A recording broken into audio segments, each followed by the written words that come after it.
Maka bagi kita umat Islam itu di dalam hal beribadah kepada Allah itu niatnya memperoleh kebahagiaan di akhirat, bukan dunia. Nah, ini yang dibahas di bab ini sekarang. Kalau perbandingannya dengan yang kemarin itu bab yang lalu itu maja afiria. Dalam bab itu yang dibahas adalah ria. Tapi sekarang itu adalah iradatul insan bi amali dunia, yaitu motivasinya seseorang dalam ibadahnya untuk mencari dunia. Saya berikan perbedaan dulu ilustrasinya berkaitan dengan dua judul yang agak mirip itu tadi. Kalau ria itu izharul ibadah, ibadah memang ditampak-tampakkan, ditunjuk-tunjukkan. Apa maksudnya? Liqasdi ru'yatin nas, supaya orang lain tahu. Jadi orang tidak tahu malah ditunjukkan supaya tahu. Lalu orang yang tahu tadi, apa maksudnya? Orang yang tahu tadi bahwa seseorang itu melakukan ibadah, yahmaduna sahibaha. Supaya orang yang tahu tadi memuji orang yang sedang melakukan ibadah. Kalau pakai bahasa sederhana, seseorang yang beribadah tapi ditunjukkan kepada orang lain supaya orang lain tahu bahwa dirinya sedang melakukan ibadah lalu memuji bahwa saya ahli ibadah. Naudzubillah min dzalik. Itu ria. Dan itu yang dikhawati oleh Nabi. Akhwafu ma akhafu alaikum asyirkul asghar. Sesuatu yang saya paling khawatirkan menimpa kalian semuanya. Dalam lafal hadis itu khitabnya kalian semuanya adalah para sahabat saat itu. Fasu'ila anhu, lalu Rasulullah ditanya apa Nabi yang dikhawatirkan menimpa kita semuanya. Faqala ya ar-riya, yaitu riya. Riya. Jadi riya itulah yang paling dikhawatiri menimpa para sahabat saat itu. Lalu ditarik di 2022, maka riya itu dikhawatiri Rasulullah menimpa para sahabat. Kalimat berikutnya, apalagi kita. Nah, begitu maksudnya. Lalu kita coba bandingkan dengan yang sekarang ini. Judulnya iradatul insan bi'amalihi dunya. Jadi motivasi seseorang dalam ibadahnya, niatnya untuk mencari dunia. Oleh kitab itu judulnya malah diberi minasyirik, termasuk syirik. Orang yang ibadah kepada Allah motivasinya untuk memperoleh dunia. Apa keterangannya? Begini. Hadzal bab yang sekarang ini la yuridu ayyamdaha bi'ibadatihi. Orang tidak ingin dipuji orang dengan ibadahnya. Tidak ingin sama sekali yang sekarang ini. Ya, niatnya kepada Allah. Tapi walakinnahu yuridu syai'an minad dunya. Tapi dengan ibadahnya tadi dia menginginkan dunia. Contohnya apa? Kalmal, seperti harta benda. Wal martabati, kedudukan. Wasihha, kesehatan. Fi nafsihi wa ahlihi wa waladihi, dirinya, keluarganya maupun anak-anaknya. Wa ma asbahahu dzalik, dan yang sebangsanya dengan itu. Wa huwa yuridu bi'amalihi naf'an minad dunya. Orang yang beribadah demikian itu menginginkan kemanfaatan dunia dengan ibadahnya, ghafilan an thawabil akhirah. Dia lupa tentang pahala akhirat. Makanya tadi di awal saya aturi panjenengan. Kalau ada orang berkerumun ramai sekian banyak orang, nggak bisa dibedakan, Pak. Antara yang ahli ibadah dengan yang tidak. Saya tambahin lagi. Pertanyaan tapi saya rasa panjenengan pasti bisa menjawab. Kalau nggak bisa ya kebangetan, ya begitu maksudnya. Pertanyaannya begini, apa ada orang nggak pernah sholat, nggak pernah puasa, tapi tokonya laris? Jawabannya ada. Ada toh, bahkan banyak toh. Berarti untuk mencapai topolaris tadi, jangan ibadah diniatkan untuk itu. Ya, nah itu mudah-mudahan tidak salah paham. Nanti saya lanjutkan ya berikutnya keterangannya.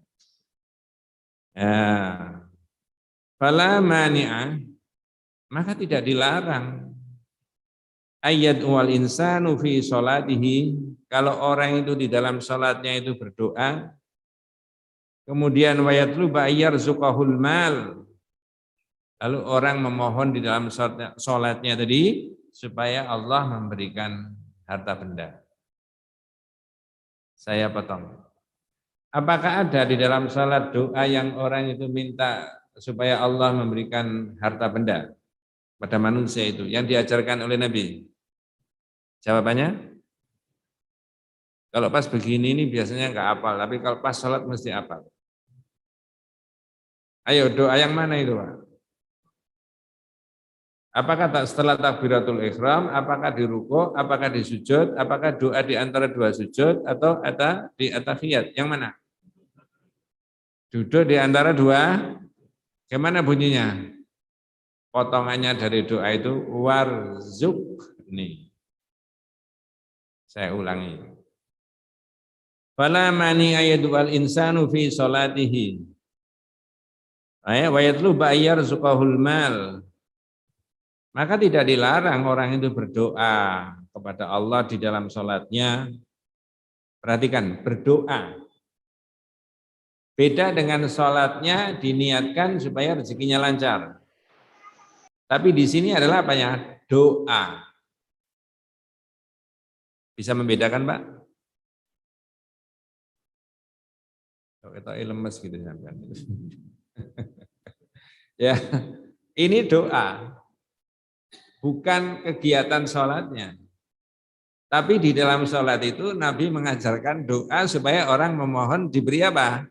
Rezeki. Warzuqni. Saya ulangi. Fala mani ayat wal insanu fi sholatihi wa yatluba ayyarzuqahul mal. Maka tidak dilarang orang itu berdoa di dalam sholatnya dan memohon kepada Allah agar Allah memberikan rezeki berupa harta benda. Doanya. Bukan aktivitas apanya? Sholatnya. Walakin la yusalli min ajli hadha syai'. Dan bukanlah sholat itu diniatkan supaya Allah memberikan rezeki. Bukan sholatnya. Nanti maksudnya Pak ya. Tapi apanya tadi? Doa. Dan itu masyru' disyariatkan. Ada. Walakin la yusalli min ajli hadha syai'. Dan bukanlah sholat itu diniatkan untuk itu tadi. Memperoleh kenikmatan dunia. Kalau sholatnya diniatkan untuk memperoleh kemanfaatan dunia, fahadihi hiya martabatun dani'atun. Orang itu martabatnya rendah di mata Allah Subhanahu wa taala. Jadi ibadah itu sangat luhur, motivasinya thawabul akhirah, ada pahala di akhirat, tapi kok ada orang ibadah kepada Allah itu diniatkan semata-mata untuk mencari apa? Dunia. Ada batasannya di dunia itu Pak. Sementara akhirat dalam iman kita itu enggak ada batasannya. Rasanya tidak sebanding orang berserius-serius dalam usianya itu beribadah kepada Allah dengan balasannya Allah di akhirat menurut yang kita yakini. Ya begitu. Berikutnya keterangannya, saya tak balik di yang awal tadi. Hadzal bab ini yang sekarang ini la yuridu ayyamdaha bi ibadatihi. Orang itu tidak niat ibadahnya untuk dipuji orang. Enggak. Tapi walakinnahu yuridu syai'an minad dunya. Tapi dalam ibadahnya itu menginginkan dunia. Kalmal wal martabati wasikha fi nafsihi wa ahlihi wa waladihi wa ma asbahahu dzalika. Seperti dia minta harta benda, minta kedudukan dan sebagainya, baik untuk dirinya, keluarganya maupun anaknya. Ya. Wa talabul khairi fid dunya. Nah, ini yang penting. Talabul khairi fid dunya, mencari kebaikan di dunia itu tadi. Kata kitab ini, bi asbabid dunyawiyah, dengan sebab-sebab yang disunahkan di dunia, yang diperbolehkan. Kalau orang buka toko kepengen laris, barangnya dicek bagaimana kira-kira persaingan harga dengan yang lain-lain. Yang kedua, apakah menarik apa tidak strategis ada tempat parkirnya apa enggak, marketingnya bagus apa tidak, pelayannya itu apa excellent apa bukan, dan seterusnya. Maka itu dipelajari semuanya. Inilah yang maksudnya kitab itu wa talabul khairi fid dunya bi asbabid dunyawiyah.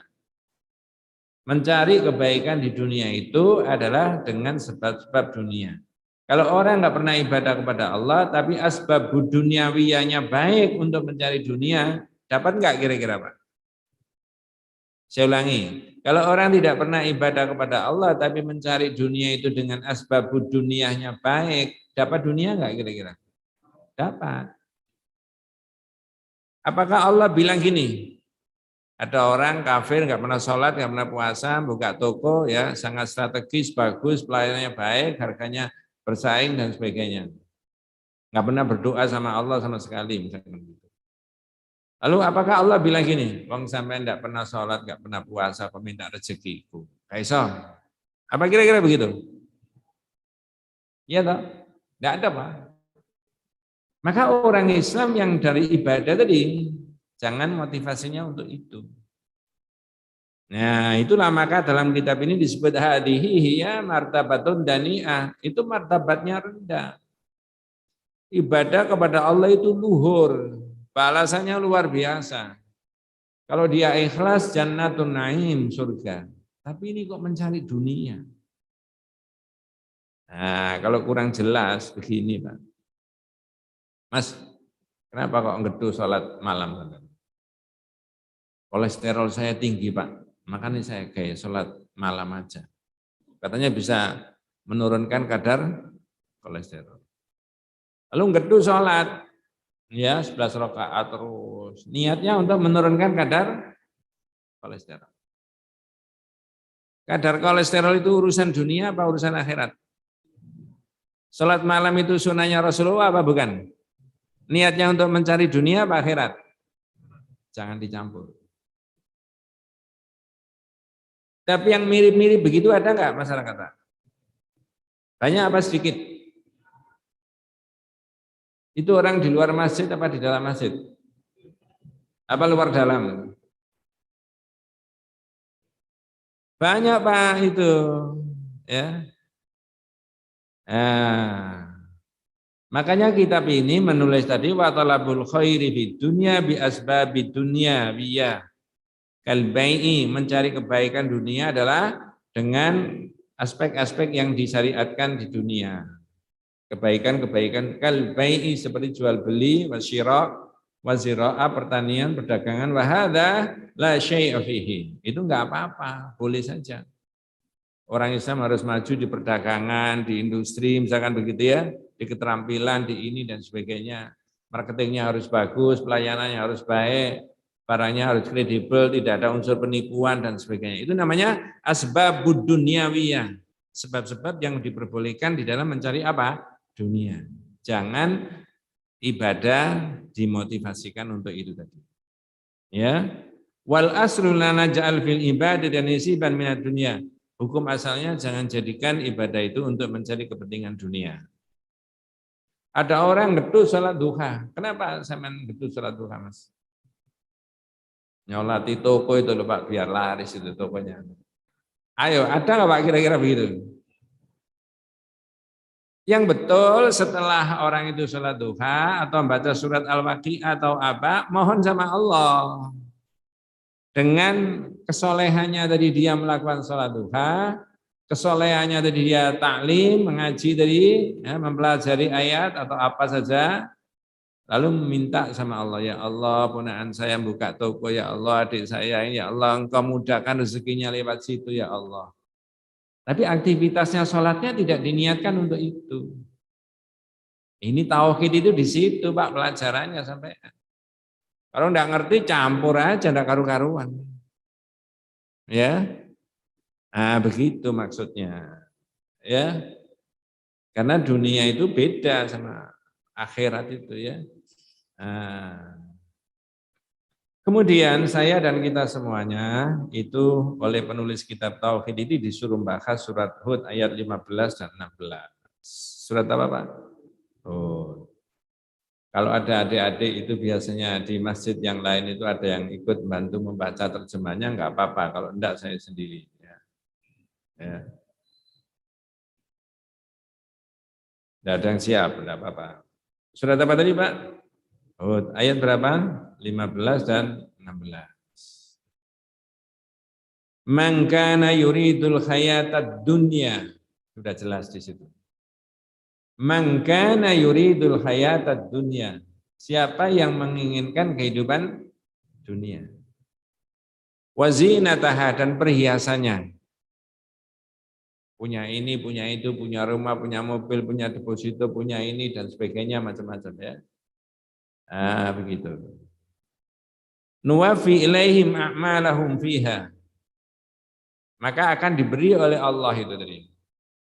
Ya. Kenikmatan di dunia. Wa hum fiha la yubkhasun dan mereka tidak akan dirugikan. Jadi kalau konsentrasinya untuk mencari dunia, ya, barang siapa yang menghendaki kehidupan dunia dan perhiasannya, niscaya kami berikan kepada mereka balasan ya pekerjaan mereka di dunia dengan sempurna dan mereka di dunia tidak akan dirugikan. Nah itu tadi.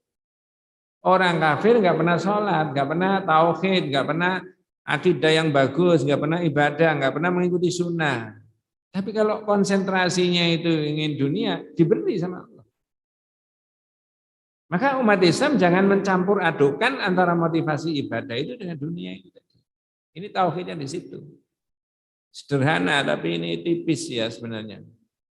Ya, akan diberi dan tidak akan dirugikan sama Allah. Ibaratnya begini loh Pak ya. Ini kan ada air. Ini airnya orang kafir, misalkan begitu ya. Dia kepengen es dimasukkan di freezer tanpa baca basmalah, ya membeku enggak? Padahal ini miliknya orang kafir. Kalau dipanasi enggak baca basmalah, pakai LPG dalam panas-panas tertentu, ya 100 derajat mendidih enggak? Dia enggak peduli itu orang kafir, orang Islam sama. Ini ada hukumnya Allah di situ. Ayat ini juga menerangkan begitu. Siapa yang konsentrasi di dunia akan diberi. Ya. Nah, sekarang kalau umat Islam itu konsentrasi mencari dunia boleh, tapi ketika dia sudah memperoleh dunia dipakai untuk mencari akhirat. Ya, waktu sehat dipakai untuk mencari akhirat. Boleh, Pak? Boleh. Ya. Kemudian punya ilmu dipakai untuk mencari akhirat. Punya harta benda dipakai untuk mencari akhirat. Punya jabatan dipakai untuk mencari apa?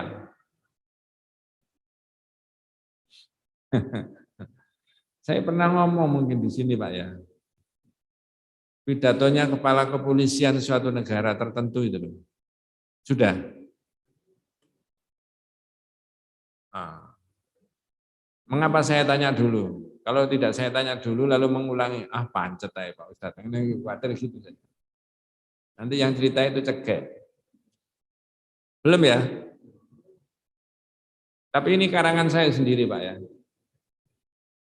Ada jenderal polisi di negara tertentu, saya tidak tahu namanya siapa, negara mana, nggak ngerti saya. Oh ini karangan saya. Tapi mohon izin, saya pinjam negara itu adalah negara kita tercinta, negara Republik Indonesia. Jenderal polisi diangkat menjadi kepala kepolisian di suatu negara itu. Tapi Indonesianya saya pinjam. Begitu dilantik menjadi kepala kepolisian, pidatonya begini. Saya kepala kepolisian negara Republik Indonesia. Jabatan tertinggi dalam jajaran kepolisian negara Republik Indonesia. Jika saya bisa jujur dalam jabatan itu, dalam menegakkan hukum dan keadilan, tidak tumpul ke atas, tidak tajam ke bawah, maka dengan jabatan itu saya berhak masuk surga terlebih dahulu daripada Pak Ustadz dan Pak Kiai. Betul Pak? Oh, ini karangan saya kok. Menggunakan jabatannya untuk mencari surga. Betul Pak ya? Nah, kita yang tidak punya jabatan menggunakan sehatnya untuk mencari surga. Menggunakan kesempatan waktunya untuk mencari surga. Kita abaikan percuma bisa saja waktu itu. Tapi tidak. Nah, begitu dan seterusnya. Ada terusnya pidatonya Pak Jenderal tadi, Pak. Boleh saya teruskan? Dan saya Kepala Kepolisian Negara Republik Indonesia, jabatan tertinggi dalam jajaran Kepolisian Negara Republik Indonesia. Jika saya tidak bisa jujur dalam jabatan itu dan tidak bisa adil, cenderung mengkriminalisasi, cenderung untuk tumpul ke atas dan tajam ke bawah dalam menegakkan hukum, maka saya dengan jabatan itu akan diseret ke neraka terlebih dahulu daripada preman-preman Jakarta. Kalau sampean punya kepala kepolisian yang visi misinya begitu, ganteng nggak negara kita? Hah? Sudah begitu, Pak? Itu baru satu titik, satu unit institusi negara. Kalau kepala daerah visi misinya begitu. Kalau kepala negara visinya begitu. Wah, luar biasa. Nah, menggunakan itu tadi. Maka kalau kita kembalikan pada topik ini, orang kafir mencari dunia, tidak pernah melakukan ibadah, diberi fasilitas sama Allah. Apalagi umat Islam. Ya, tapi dengan sebab-sebab dunia itu tadi. Tapi kalau orang kafir akan diberi sama Allah tadi, wahum fiha la yubkhasun, tapi mereka tidak akan dirugikan itu dengan capaiannya di dunia tadi. Ulaikal ladzina laisa lahum fil akhirati illan nar. Mereka itu tidak memperoleh bagian apapun di akhirat kecuali neraka. Ya. Nah, makanya kita itu di dalam hal mencari dunia jangan dicampurkan ibadah yang luhur lalu sekedar itu tadi. Wa habita ma sana'u fiha wa badilum ma kanu ya'malun. Dan rusaklah apa yang mereka kerjakan, ya. Dan batal semuanya apa yang mereka lakukan di dunia itu tidak dapat kebaikan. Inilah yang maksudnya supaya orang itu tidak mencampur adukan antara kepentingan dunia dengan kepentingan apa? Akhirat. Tapi pertanyaannya begini, orang Islam menggenggam kenikmatan dunia boleh nggak Pak? Boleh. Boleh Pak.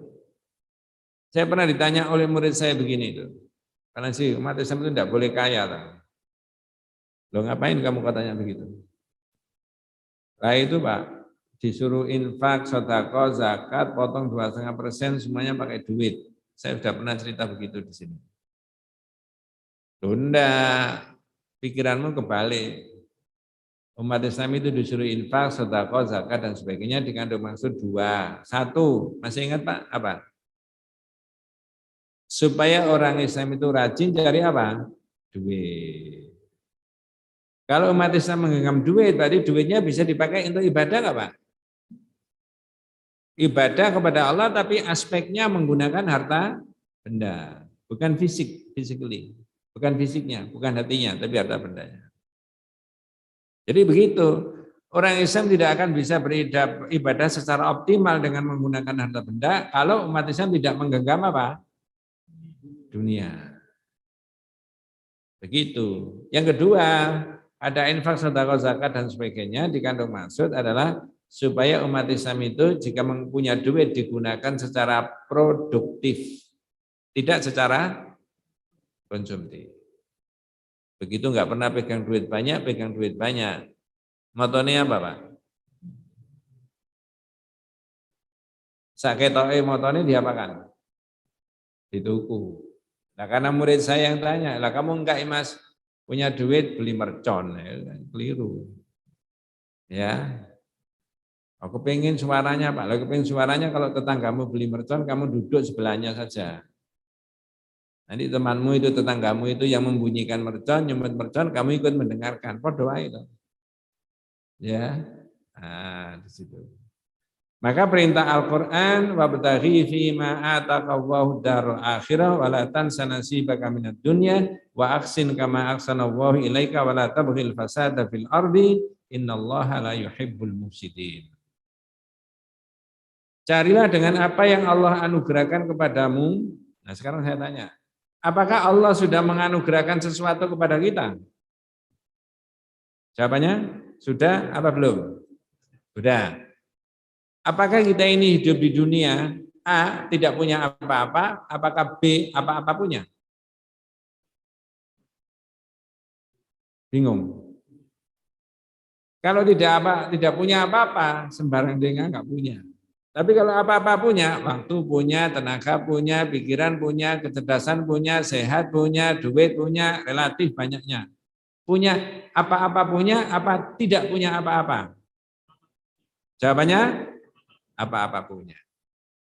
Jangan tidak diakui Pak pemberiannya Allah.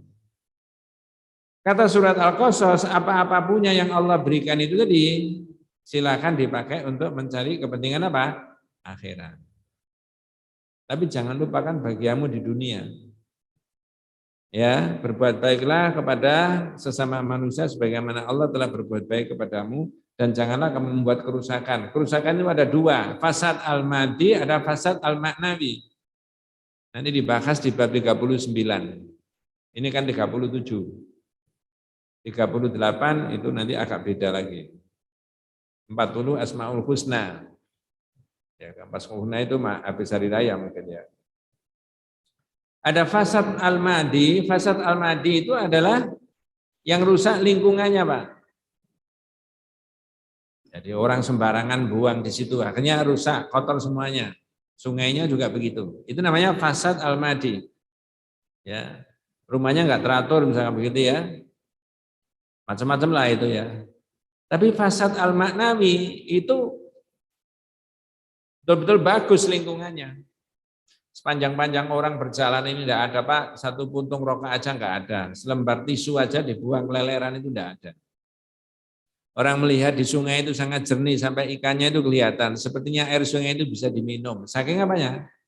Bersih. Tapi di balik gedung-gedung yang indah, yang bagus itu, naudzubillah, ada perjudian, ada perselingkuhan, ada perzinaan, ada minum khamr. Rusak nggak Pak?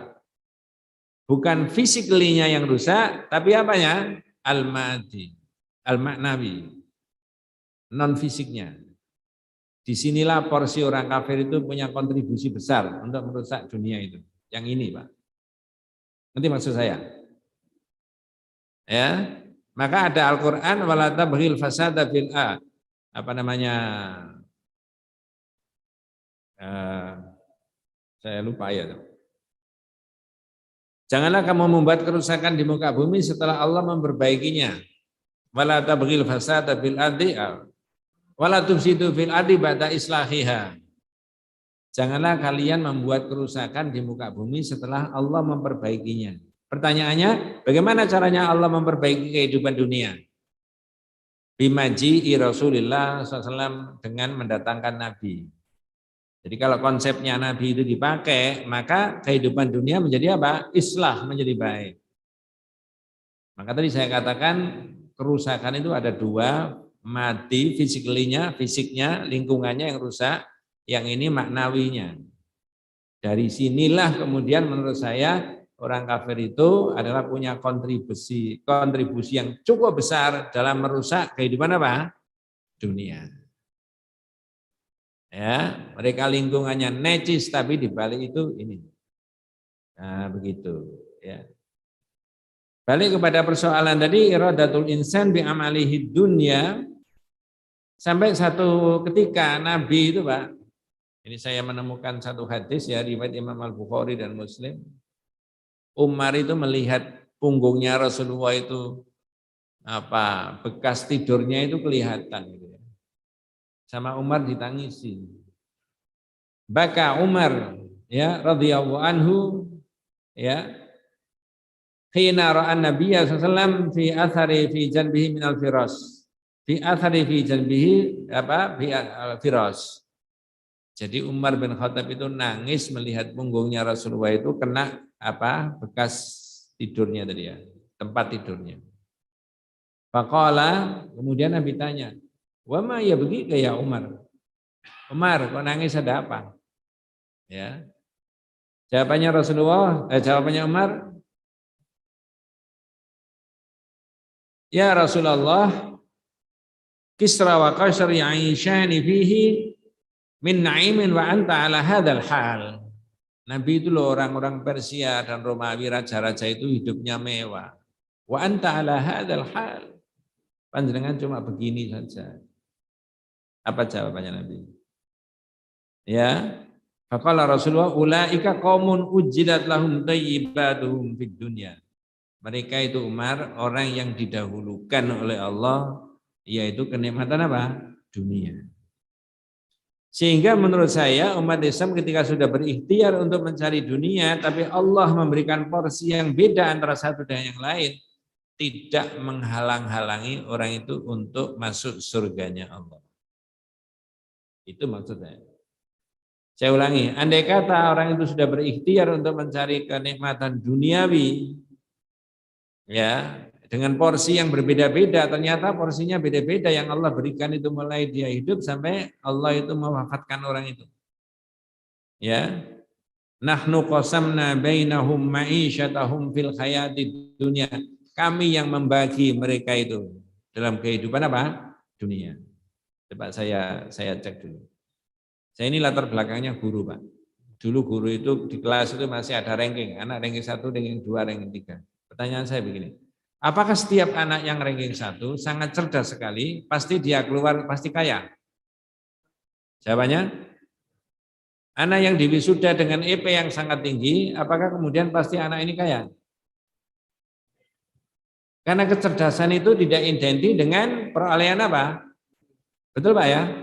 Nah, boleh jadi yang dablek, yang nggak seberapa pinter secara intelektual, dia justru malah apa? Kaya. Ada begitu Pak ya? Makanya kadang-kadang guru-guru itu tanya, "Depan sih anak RI wablek luar biasa." Saya suge, Pak. Saya jawab secara benar, ya enggak sejalan dengan itu. Kecerdasan itu tidak sejalan dengan kekayaan. Naudzubillah, kalau orang boleh menyebut kebodohan itu tidak sejalan dengan apa? Kemiskinan. Beda. Justru anak yang dablek ini kaya, itu bisa difahami logikanya. Ketika dia masih sekolah, otaknya dipakai terus. Ya apa carane mulai gak kunangan, nah kan begitu. Begitu Pak ya? Iya. Pengalaman sampean begitu. Ya, jadi beda-beda. Allah memberikan rezekinya di dunia itu. Nahnu qasamna bainahum ma'isyatahum fil hayatid dunya. Kami yang membagi mereka itu ya. Makanya nanti ada judul begini Pak ya, di ya'rifuna nikmatallah tsumma yungkirunaha. Mereka mengerti nikmat dari Allah tapi diingkari. Nah, salah satu pengingkarannya adalah orang mengatakan anak itu dapat harta benda banyak karena kepinterannya. Itu salah satunya menurut pandangan tauhid. Ya. Orang yang pikirannya begitu itu mazhabnya adalah Qarun, Pak Qarun. Betul Pak ya? Kalau disejajarkan Nabi Sulaiman sama Pak Qarun sama-sama kayanya Pak ya. Nabi Sulaiman kaya raya, soge ya. Ketika ditanya, Nabi Sulaiman kok bisa kaya? Apa jawabannya? Nah itu, ini anugerahnya Allah untuk menguji saya. Bekerja dengan tangannya Nabi Sulaiman, dengan kekuatan fisiknya Nabi Sulaiman, tapi ketika sukses yang diakui siapa? Allah. Itu kalau pakai diurai. Banyak orang bekerja kayak begini mas, tapi nggak bisa kaya. Itu kalau tidak anugerahnya Allah nggak bisa ini. Nah, begitu Pak ya? Orang sekarang begitu Pak. Kalau enggak berarti mazhabnya bukan mazhab Nabi Sulaiman. Ya, tapi Pak Qarun beda lagi. Pak Qarun sampean kok bisa kaya? Innama utituhu ala ilmin indi. Ini karena kepintaran saya cari duit. Nah, kira-kira orang sekarang 2022 itu madhabnya kayak Nabi Sulaiman apa kayak Pak Korun? Makanya nggak barokah kayak utangnya. Ya itu betul Pak. Sampai Pak ya, saking cintanya dunia, itu tadi ya, ibadah pun diniatkan untuk mencari apa? Nah, itu kebangetan itu Pak. Betul Pak. Ibadah pun diniatkan untuk mencari dunia. Itu gimana itu? Orang bersahadat kok begitu. Oleh tauhid enggak cocok. Enggak ada korelasinya. Orang yang hidup di dunianya secara materi ekonomi pas-pasan, boleh jadi dia masuk surga terlebih dahulu. Karena akidahnya paling bagus. Tidak terkontaminasi dengan kesyirikan. Ibadahnya baik, tidak terkontaminasi dengan kebid'ahan. Dan seterusnya. Boleh jadi begitu. Tapi jangan menafikan orientasi kepentingannya manusia untuk mencari apa? Dunia. Jangan dicampur adukkan. Warafa'na ba'dahum fawqa ba'din darajat. Di ayat yang lain yaitu surat Az-Zukhruf, dan kami angkat sebagian dari mereka di atas sebagian yang lain. Jadi kenikmatan dunia, perolehan dunia itu memang dibagi oleh Allah, tetapi kemudian satu dengan yang lain tidaklah setara. Kalau orang memiliki pemikiran seperti itu enak.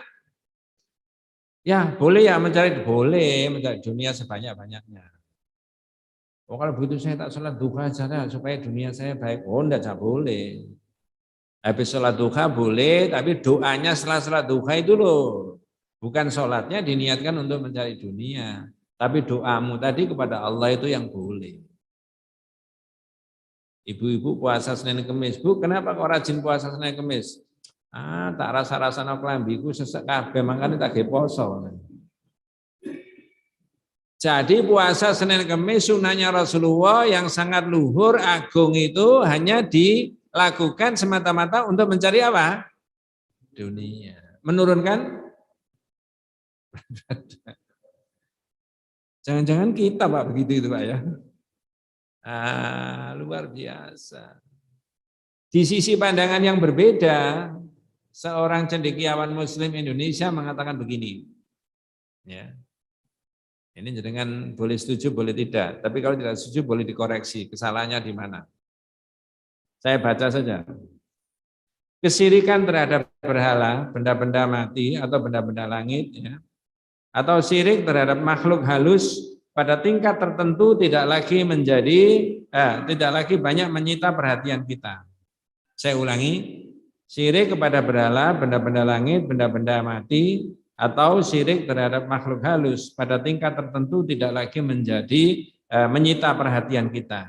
Karena wujudnya jelas. Kalau orang sudah tidak percaya, maka benda-benda yang disirikan itu diapakan? Saya ulangi, kalau syirik dengan benda-benda, barang-barang atau makhluk halus dan sebagainya. Kalau sudah nggak percaya, maka benda-bendanya diapakan? Dibuang. Orang yang istighfar sama Allah, betul Pak ya? Selesai nggak persoalan syirik? Selesai. Saya bolak-balik ada jamaah yang curhat sama saya. Ini Pak Ustadz jimatnya itu. Dibuang aja Bu kalau nggak percaya itu. Wah enggak Pak Ustadz. Lah terus mau saya berikan Pak Ustadz. Loh saya buat apa? Betul Pak. Ya. Terus saya buang. Ya sudah saya buangkan. Saya pernah diberi gula cuma sekian dibungkus itu. Karena dia diberi familinya supaya diseduh dengan kopi atau dengan teh untuk dihidangkan sama suami, diminum sama suami istri. Katanya ini dari DUD KUN dukun. Oh iya, itu jamaah itu menyampaikan ke saya, Ustadz ini apa itu Bu? Gula. Loh kok gitu? Cerita dari tetangga, dari famili saya supaya hidup saya baik, tentram, suami istri baik dan sebagainya, maka ini gula yang sekian ini seduh-seduh. Jadi buang aja kalau ya, yakin begitu. Buang aja nggak berani, diberikan saya. Betul Pak. Saya taruh di meja saya, konangan istri saya. Apa Pak itu? Gula. Gula apa? Ya gula putih biasa. Tekan dari jamaah. Lo kok bisa mono? Lo ya sembrono. Ika sembarang gula. Saya buang. Maka kata cendekiawan Muslim Indonesia itu orang sudah meninggal. Saya tidak menyebut namanya. Kalau orang tidak percaya dengan kesirikan begitu-begitu, cara mengatasinya gampang, dibuang orangnya istighfar, selesai. Ya, yang paling sulit adalah kesirikan kepada Allah yang diwujudkan dalam kecintaannya manusia kepada harta benda. Mengapa? Semua orang punya masalahnya. Saya ulangi, yang paling sulit adalah mengatasi kesirikan yang dimanifestasikan dalam kecintaannya manusia terhadap apa? Harta benda, dunia. Betul Pak ya? Ini yang paling susah. Kalau tidak bisa menghindari dan mencegah itu, siapa saja bisa tergoda oleh kepentingan apa? Dunia. Kapan hari kan sudah saya terangkan itu. Jadi mencintai dunia lebih daripada cintanya kepada Allah. Itu namanya asyirku fil mahabbah, syirik dalam bercinta. Nah, kalau orang Islam itu kan mencintai Allah totalitas sama Rasulullah. Sehingga mengukur apa saja kepentingan di dunia itu menurut yang disyariatkan oleh Allah dan Rasulullah. Tapi ini orang saking cintanya kepada dunia sampai nabrak hukum dan syariatnya Allah. Kata tauhid itu namanya asyirku fil mahabbah, syirik dalam cinta. Itu bukan bahasanya ABG, bahasa tauhid. Maka nanti di kitab yang lain ada judul Anwa Usyirkil Akbar, macam-macamnya syirik besar. Itu ada banyak sekali. Nah, begitu. Allahu a'lam. Sudah Isa ya? 1 menit lagi. Ada yang ditanyakan Pak? Iya. Assalamualaikum.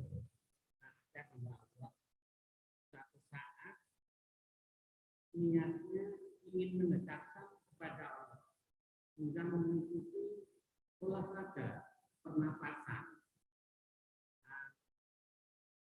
Dalam perjalanan,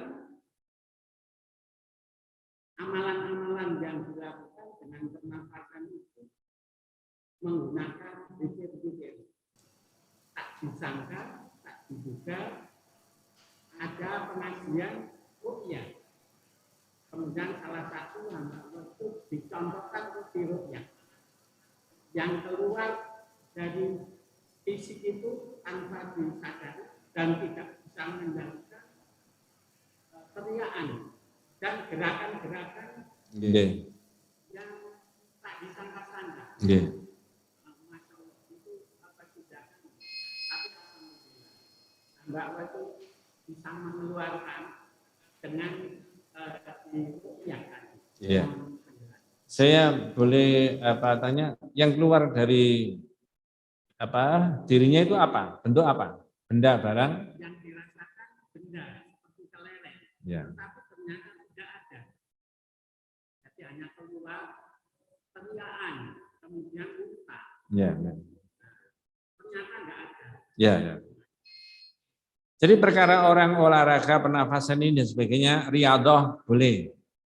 Saya tak olahraga secara zahir tadi ya, supaya fisik saya baik, lalu saya bisa ibadah kepada Allah. Oke. Tapi kemudian berkembang berkaitan dengan masalah itu tadi, ternyata ada wirid dan sebagainya, doa dan sebagainya. Yang disebut dengan ruqyah. Sebenarnya ruqyah itu juga ada. Ada orang sakit agak beda dengan itu. Ada orang sakit diparani sama Rasulullah ditanya, ala arki kabiruqyatin ja'ani biha Jibril. Pak, sampean mau tak ruqyah? Saya bisa begini diajari Jibril. Nah, Nabi tanya begitu, orangnya senang. Bala ya Rasulullah. Nggih Kanjeng Nabi monggo. Ruqyah itu bacaan, baru Nabi membacakan doa. Bismillah arkika wa waw yaswika min kulli da'in fika wa min syarri nafathati fil uqad wa min syarri hasidin idza hasad. Ada banyak doa-doa yang berkaitan dengan ruqyah. Itu dari sisi pandangan tauhid namanya syar'iyun maklumun syar'i, tapi kalau orang sakit pakai obat itu namanya qadari.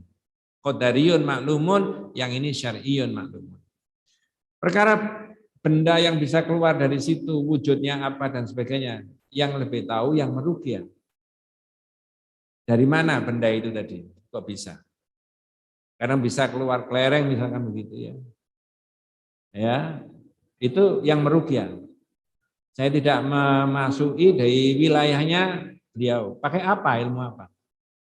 Kalau pakai hadisnya Nabi, maka Nabi hanya sekedar membacakan doa dan itu sahih semuanya hadisnya.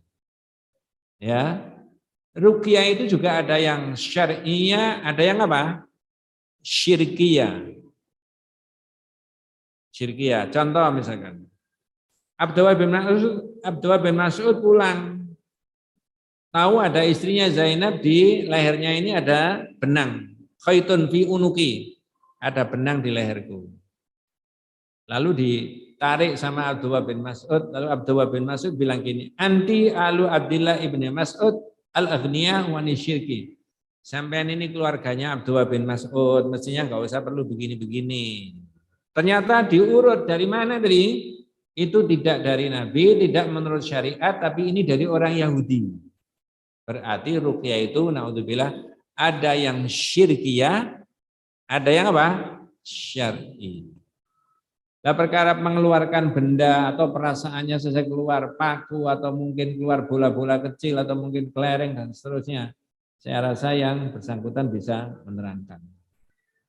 Bukan saya. Yang saya ketahui ruqyah dan ada kitabnya tersendiri. Kita tidak bisa keluar dari apa yang diajarkan oleh Nabi berkaitan dengan itu. Itu Pak ya. Nanti kalau diperlukan dibahas itu ruqyah. Gitu. Mudah-mudahan kita semuanya senantiasa diberikan rahmat barokah hidayah Allah Subhanahu wa taala. Hadanallahu wa iyyakum ajmain. Kita tutup dengan doa kafaratul majlis.